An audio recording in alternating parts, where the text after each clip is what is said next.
another one. Hey guys, welcome to today's mail opening video. Today I've got a couple of packages. One is an accessories bundle and one is a Magnus TNA figure, which I haven't spent too much on it, but I've spent too much on it, you know, like kind of like the Vladimir Kozlov that I opened recently. I kind of like was putting it off for ages, like, I'll find one cheaper, and then one day I just bought it and I was like, that's not any cheaper. Why have I done that? But hopefully he's in great condition. He's actually in this box as far as I know, whereas I would have thought this would be the perfect size for the accessories bundle. So, you know, it's interesting, isn't it? It's a huge box he's in. In fact, I assumed that was the accessories bundle until this arrived. But yeah, these have been sat waiting for a while to be opened, so let's pop this up. This is a kind of sell-on, mostly a sell-on bundle, but it did have a couple of the old jakks accessories in it, which I'm always trying to pick up. You know, I love the jakks accessories. Not like your jakk specific, like Ruthless Aggression line ones. We've got enough of those, but like your Titantron Live and Bone Crunching Action ones, like your late 90s ones. You got like really cool things like mops and wheelchairs and just random crap like that, buckets, all that kind of stuff. I just want them to make hardcore matches a bit more entertaining. In this one, I think there's like a little mini dumpster, which is really cool. I think that's what caught my eye. Yeah, so here we go. Let's see. Packing peanuts. It's the mail opening videos scourge. What do I do with these? What? So inconsiderate. So inconsiderate.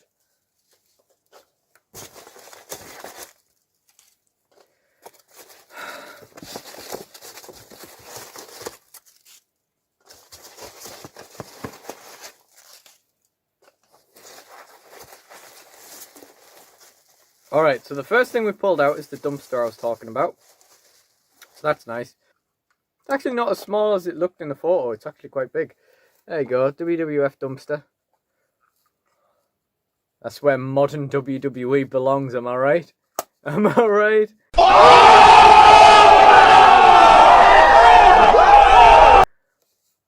Alright then, calm down. Okay. What forgot? Yeah, this is a cool one as well. This is quite a cool one. I don't actually have this already. It's like an old-fashioned TV. I'd like to say this was a bit old-fashioned for TV design back when this was made, but, you know, it's interesting. For a second there, I thought there was speakers on the back and there was, like, some kind of electronic component, but no. Just drop that on my foot. Ow! Yeah, that's quite a cool one. Let's go into the figures next. Everything's, like, individually bubble wrapped. This is quite cool. So, I'm going to put the box down now. I'm going to pick that TV up and I'm going to carry on from there. So we've got a Ruthless Aggression Matt Hardy with ponytail.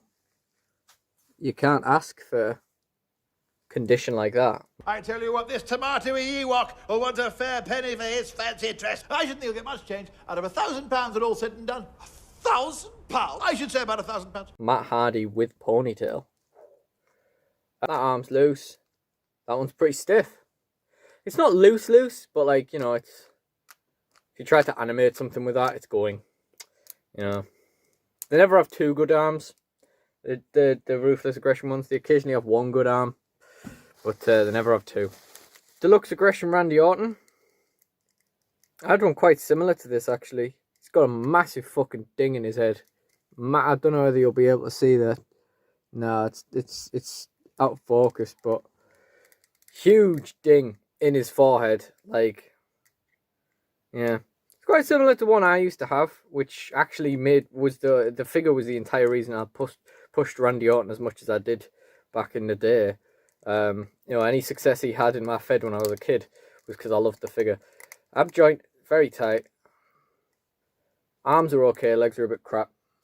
Need to push on with this opening, really. It's going on for a bit too long. I've not got much room on my phone, actually. Okay, we've got a ladder with, like, red tops. That's interesting, you know. I like having ladders that are a bit different. Jazzes things up a bit. We've got a face-dented chair with that perished latex stuff. We've got one of those weird, like, crap wood board things, like literally like from like a swamp or something, from like down the side of a swamp, like what you call it, like petrified wood or some bollocks. What else have we got? We have got more figures. We've got an Edge. Loose arm, lovely. That's actually really nice attire, that. Got all the glare there. That's actually really nice attire. Nice, white. Looks a lot better in person, I would say. Really nice. We've got a Triple H with the clean shaven head scan. Very loose waist. Got an Intercontinental title, heavily damaged. A lot of yellow showing through there. Got a cookie sheet. You know, it really shows what man would do for a Jack specific WWF mini dumpster, because I don't remember any of the other stuff in this bundle, and I have no idea what else is in it, and I have no idea what I paid for it either. We've got two little microphone skis. Got some more figs. Oh, a lot of figs here. Okay, let's see. So we've got another Edge.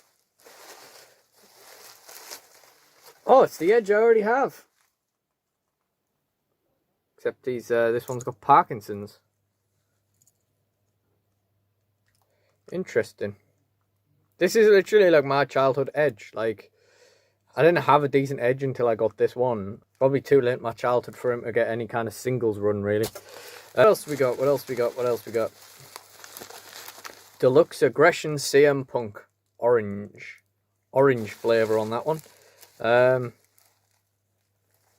Pepsi tattoo. Take notes. Joints seem okay on that, actually. It seems pretty stiff. Got Mr. Kennedy. Nice loose arm. I've never once seen a Mr. Kennedy with good condition arms. Apart from headless Mr. Kennedy, but that doesn't count. That's headless Mr. Kennedy, not Mr. Kennedy. And if you want to know what I'm talking about, you need to watch my animation fed. I do remember this figure, actually, now I've seen it. William Regal in a shirt.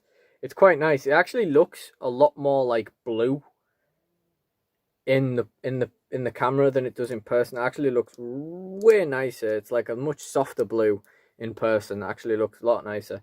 Straight up gangster tripping. Yes, boy. And this will either be, you know, maybe like a General Manager Regal costume, or maybe I'll just lop his head off and use him for someone else. Although I did plan to have Regal as a commentator at one stage, so perhaps that is what we're going to go with. And the last thing there is a spinner belt with that's been taped back together, so I can only assume the entirety of the strap is broken there, which makes it valueless. You know, people want fodder, people don't want fodder belts. I myself would try practice customizing it, and I suppose I can maybe do something with it, I suppose. But I mean, with it being the spinner belt being such a distinctive design, there's not an awful lot you can do in terms of customizing it, apart from maybe taking the middle plate out or putting something in the middle or something. I don't really know. So the second and most important thing that I've kept till last, of course, just in case the joints are in terrible condition, because I didn't actually message the seller asking about the joints. I messaged the seller of a different one asking about their joints, and then went to a certain amount of money. Not really convinced. And then saw this one was about to go. Didn't win that one. Then I saw that this one was about to go. I stuck, I think it was, what did I put on this one? I think I put £11 as a bid on it. And it seemed fair. And I wasn't really thinking about the £4 postage. But then as soon as I won it, I went on the pay now screen. And it popped up £15.70. I was like, weird, I didn't get that any cheaper. Why have I done that? You know, like, the regret was real. And Magnus is an expensive figure, don't get me wrong. At the same time, it feels like the kind of thing where it isn't actually meant to be as expensive as he is, if that makes sense. Like, in like a trade group and stuff, you feel like someone's just going to go, well, no one's going to pay 20 odd quid for a Magnus, I'll just sell it for a tenner or something, but you never know. Okay, so bad start. As soon as I picked him up there, his legs are wobbling. Not a fan of that. Knee joint's okay.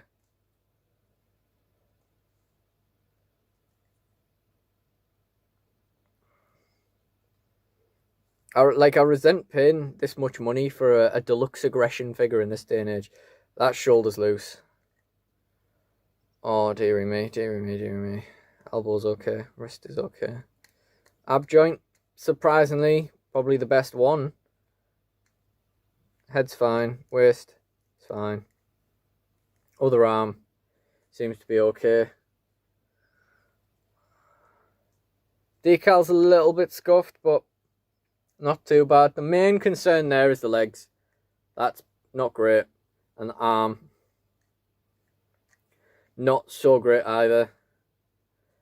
Maybe if I listed it as a buy it now, hike the price a little bit, I'd be able to make money back on him. For now, at least we have a Magnus. So if we need him, at least we have him.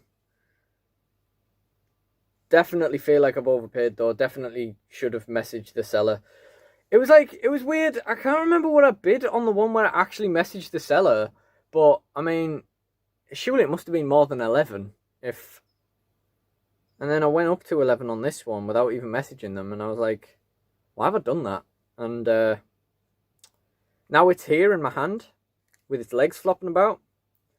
Still wondering why I did that. Learn lessons from me, guys. Learn lessons from me. Always be overly critical on eBay. Always be overly critical.